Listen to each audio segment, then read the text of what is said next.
As Trump's tenuous ceasefire with Iran officially falls apart, our friend and current guest Tom Nichols writes this in The Atlantic about its demise. Quote, if Donald Trump ever had any control over the war he started with Iran, he has lost it.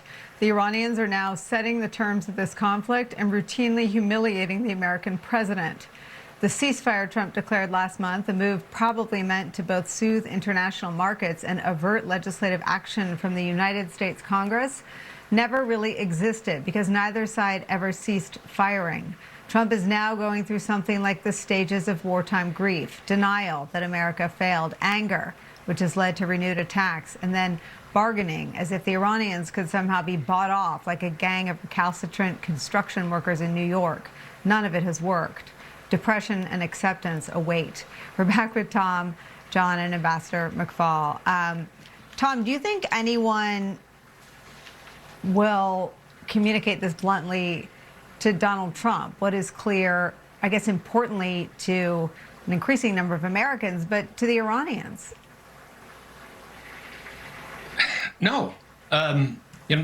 He's got Pete Hegseth sitting right there with him saying, on your order, Mr. President, we'll go back at it. We'll take, that's how people like Hegseth keep their jobs. They're doing great, Mr. President. You're in charge. Everything's going well. Things are not going well. We have lost this war. The Iranians are clearly driving events, choosing what to do, when to do it, gauging their interests and being willing to accept damage after they inflict damage in the Gulf. So, Donald Trump is kidding himself, and again, trying to wish circumstances into existence just by saying them.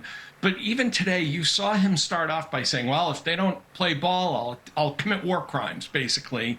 I'll attack desalinization plants and electrical plants and bridges. And then by afternoon saying, well, we're not in it for the long term. I don't think this is going to happen. I taught, as I said in the piece, I taught strategy for a long time, and there weren't a whole lot of rules, but normally you don't threaten your opponent and then, 2 hours later say, nah, we're not going to do any of that. And the Iranians, I think, are used to it. I think they know they're in charge, and that's why they just don't pay any attention to him at this point. Ambassador McFaul, what is your sense of how this impacts our relations and conversations, even with the very, very low bar that I think you accurately sort of described at the beginning with our European allies, whose economies are likely to take the hardest hit soonest? So Nicolle, I think I said Rachel before in my jet lag. Nicolle. I was flattered. I'll never correct that one. I got up at 2 a.m. today. I just got back from Europe. And apropos of your question, I just was in Europe in several NATO countries.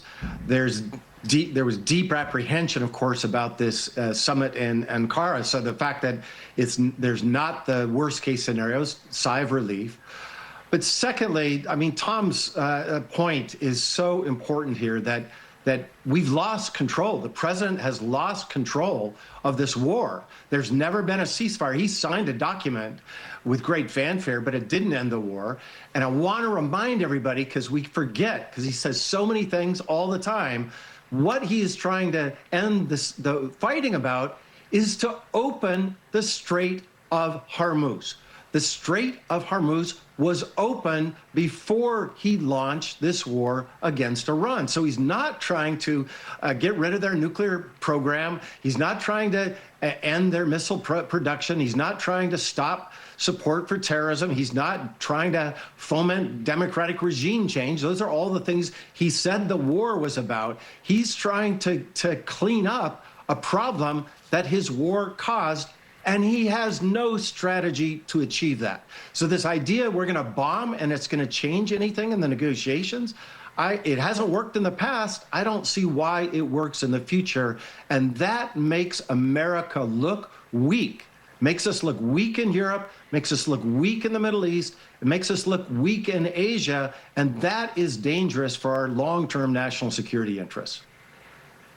You know what's amazing, Heilemann? I think the only parts of this conversation that would track in Trump's brain, whatever he's still working with, is this weakness. And you think about the choice he made at the beginning of his second term to bail on Zelensky. And he was there with him today, and there may be some policy moves that are favorable. But if he wanted to look strong and he wanted to win his much ballyhooed Peace Prize, siding with winners was available to him. And he walked away, and he got his Pentagon to walk away, and he got his intelligence agencies to essentially stop helping Zelensky. So he throws in with a war in the Middle East, which is precisely what he promised his base and his coalition he would never, ever, ever, ever, ever do. He starts it, and he's lost. I mean, to me, it's also a window into the weakness and the fecklessness and the lack of any sort of MAGA people inside his inner circle in the White House that he's making the choices he's making. I think, Nicolle, that it's a window into the fact that to some extent, although it is true what we have all said, which is that the notion of being an anti-war president has always been something that Trump campaigned on. He campaigned on in 2016 and 2020 and 2024. That his actual commitment to that conviction is less firm than all the repetition of it suggests, and is about as firm, as it turns out, as it is to all the rest of his policy convictions. I think the reality is that Trump, the number of people around Trump influencing him on almost anything is very, very small, and their ideology is mostly Trumpism, not even MAGA. It's Trump. What does the boss want? And what we've learned over time, partly from Maggie Haberman and Jonathan Swan's book, but from other reporting too, is that Trump was in fact more hawkish on Iran than people understood going back for many months. He was aided and abetted and reinforced in that by Bibi Netanyahu, and decided to do this, and by the illusion of how easy it would be in Venezuela, a point that by his success in Venezuela and having been able to do that in a cost-free way. And I think, it's hard to know what goes on inside Donald Trump's head. It's not a place that any of us have the capacity to navigate. We don't have the compass or the GPS that can guide us through there.